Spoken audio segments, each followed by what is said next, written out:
36,500 करोड़ की माया। कैसे जेन स्ट्रीट ने भारतीय बाजारों को चौंका दिया। सेबी की गुप्त जंग।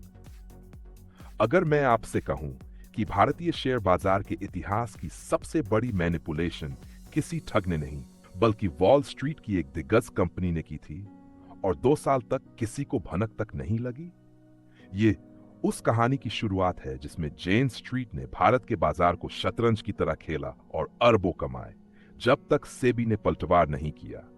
जेन स्ट्रीट एक ऐसा नाम जो हेज फंड की दुनिया में फुसफुसाकर लिया जाता है। एक कंपनी जो खामोशी में फलती फूलती है, न कोई इन्वेस्टर, बस अपनी ही पूंजी और बेरहम एल्गोरिथम। 3,000 से ज्यादा कर्मचारी और 20 अरब डॉलर से अधिक की आमदनी के साथ जेन स्ट्रीट 45 देशों की परछाइयों में काम करता है। लेकिन साल 2020 में वह चुपचाप भारत में दाखिल हुआ। किसी को अंदाजा तक नहीं था कि क्या आने वाला है। पहली दरार भारत में नहीं बल्कि न्यूयॉर्क की एक अदालत में दिखाई दी। जेन स्ट्रीट ने अपने एक प्रतिद्वंदी हेज फंड पर मुकदमा किया। आरोप था एक रणनीति चुराने का। लेकिन उसी मुकदमे ने एक विस्फोटक राज से पर्दा हटा दिया। जेन स्ट्रीट ने भारत में एक ऐसी रणनीति पकड़ी थी जिससे उसने एक साल में 8,200 करोड़ रुपए कमाए, चुपचाप, कानूनी तौर पर, या कम से कम ऐसा प्रतीत हुआ। जनवरी 2023, हर गुरुवार विकल्प समाप्ति के दिन कुछ अजीब होने लगा। बैंक निफ्टी अचानक ऊपर जाता, फिर धड़ाम से गिरता, बार बार। सेबी ने निगरानी शुरू की। ये हरकतें कौन कर रहा था? वॉल्यूम्स जबरदस्त थे, पैटर्न एकदम सटीक। ना ये रिटेल निवेशक थे, ना ही पारंपरिक बड़ी संस्थाएं। हर गुरुवार अरबों का कारोबार करता हुआ। यह खेल कुछ यूं चलता था। सुबह सुबह वे बैंक निफ्टी से जुड़े शेयर और फ्यूचर्स भारी मात्रा में खरीदते। ICICI bank, HDFC, axis, index ऊपर चढ़ता। रिटेल निवेशक समझते रैली असली है और वे भी पीछे लग जाते। लेकिन दोपहर 2 बजे तक जेन स्ट्रीट चाल पलट देता। वही शेयर धड़ाधड़ बेच दिए जाते, इंडेक्स गिरता और रिटेल फंस जाता। 43,000 करोड़ रुपए इंडेक्स विकल्पों से 734 करोड़ सिर्फ एक दिन में, 17 जनवरी 2024 को। लेकिन असली हथियार, एक्सपायरी मैनिपुलेशन।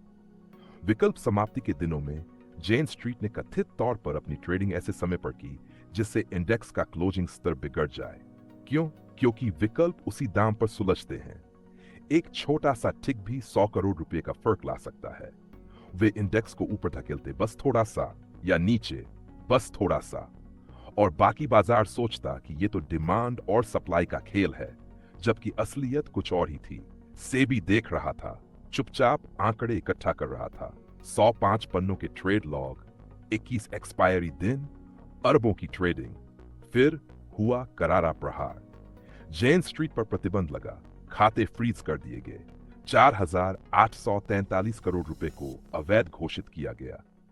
सेबी ने उन्हें सच्ची नीयत से काम करने वाले नहीं बल्कि नियम तोड़ने वाले चालाक खिलाड़ी कहा। लेकिन कहानी में एक मोड़ है। जेन स्ट्रीट अकेली नहीं थी। ऐसी फर्में भारत के वायदा और विकल्प बाजार के 50% वॉल्यूम की हिस्सेदार हैं। ये है वो अदृश्य हाथ जो बाजार की लिक्विडिटी को चलाते हैं। यहां तक कि ज़ेरोधा के संस्थापक ने भी चेतावनी दी थी, इन खिलाड़ियों के बिना स्प्रेड बढ़ जाते हैं, अस्थिरता बढ़ती है और खुदरा निवेशकों को नुकसान होता है।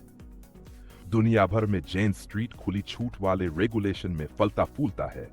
डार्क पूल्स, ऑर्डर फ्लो के बदले भुगतान और जटिल ट्रेडिंग सौदे। लेकिन भारत अलग था।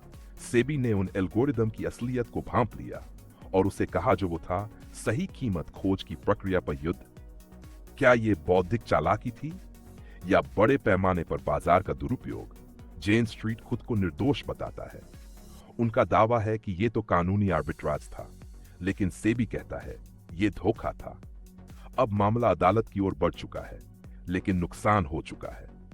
36,500 करोड़ रुपए के पीछे क्या था? खुदरा निवेशकों का नुकसान, गुमराह करने वाली चालों में उलझे लोग, जिनके विकल्प की वैधता खत्म हो चुकी थी और हाथ कुछ नहीं लगा। क्या सिस्टम को किसी ने हेराफेरी से मोड़ा या पूरा सिस्टम ही एक खेल बन चुका है? अब बात उस हिस्से की जिसके बारे में कोई बात नहीं करता। एक आईना, बिल्कुल साफ। जितना पैसा खुदरा निवेशक ने खोया, उतना ही किसी और ने कमाया।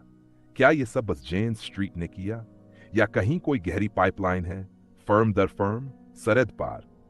अगर आप इंडेक्स को सिर्फ 10 अंक हिला सको तो सैकड़ों करोड़ जीत सकते हो। जेन स्ट्रीट के पास तकनीक थी, टाइमिंग थी, लीवरेज था और 2 साल तक कोई उन्हें रोक नहीं सका। उन्हें चेतावनी मिली थी, फिर भी वो आगे बढ़ते रहे, जब तक कि अब और नहीं बढ़ पाए। सवाल ये नहीं है कि जेन स्ट्रीट ने क्या किया, असली सवाल है और कितने इसे अभी कर रहे हैं। भारत आज दुनिया का सबसे बड़ा डेरिवेटिव बाजार है, लेकिन स्क्रीन के पीछे हम जो देख रहे हैं वो सच है या सिर्फ एक भ्रम? आपको क्या लगता है, असल में चल क्या रहा है? कमेंट में बताइए, क्या सेबी इस कहानी का नायक है या बस सत्ता को खुरच रहा है? और हाँ, सब्सक्राइब करना मत भूलिए पार्ट 2 के लिए, क्योंकि ये भ्रम जितना दिखता है उससे कहीं ज्यादा गहरा है। अगर इस वीडियो ने बाजारों को लेकर आपके नजरिए में कोई नई सोच जगाई हो तो उस लाइक बटन को जरूर दबाएं। अगर आप किसी ऐसे व्यक्ति को जानते हैं जिसे ये जरूर देखना चाहिए तो इसे अपने निवेशक मित्रों के साथ साझा करें।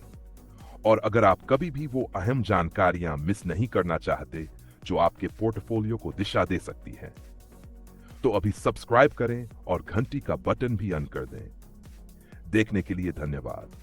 आपका साथ ही इस सफर की असली ताकत है। अगली बार फिर मिलेंगे, तब तक जिज्ञासु रहें, निवेशित रहें।